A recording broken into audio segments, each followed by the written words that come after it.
If we look at this particular polynomial problem, there is a tendency for students to, delay solving this. They might probably think of solving the other problems in the question paper, and maybe if they have still some time left, then they can come back to this particular problem to solve it. But honestly, if you are comfortable with polynomials, you should go and solve it the moment you see this problem. It is not time consuming. Let's get into this straight away. So we are given a square plus 9 into x square. In fact, a square plus 9 is the coefficient of x square, plus 13x plus 6a. And we are also given that 1, 0 of the polynomial is the reciprocal of the other. So which means if you are going to take the sum of the roots, which is alpha plus beta, we are going to write it as alpha plus 1 by alpha, because beta is equal to 1 by alpha.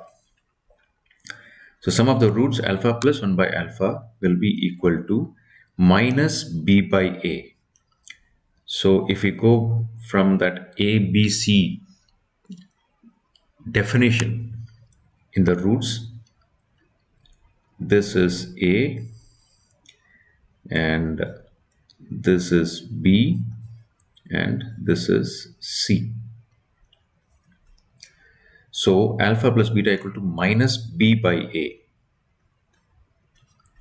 So it's minus 13 divided by a is a square plus 9. So this is one equation.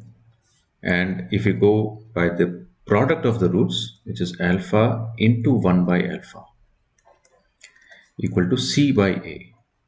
And c is 6a divided by a is a square plus 9. So a square plus 9. This is equation 2. Now if you look at equation 2, alpha and 1 by alpha, so alpha cancel out. So we have 1 equal to 6a divided by a square plus 9. When we cross multiply, it becomes a square plus 9 equal to 6a, or a square minus 6a plus 9 equal to 0. We have to find the factor of 9. 3 3s are 9. So 3 3s are 9 and 3 plus 3 is also 6. We take a minus. Minus 3 plus minus 3 is minus 6, and minus 3 into minus 3 is 9. So a square minus 3a minus 3a plus 9 equal to 0. And a is common here. A minus 3 into a minus 3 equal to 0.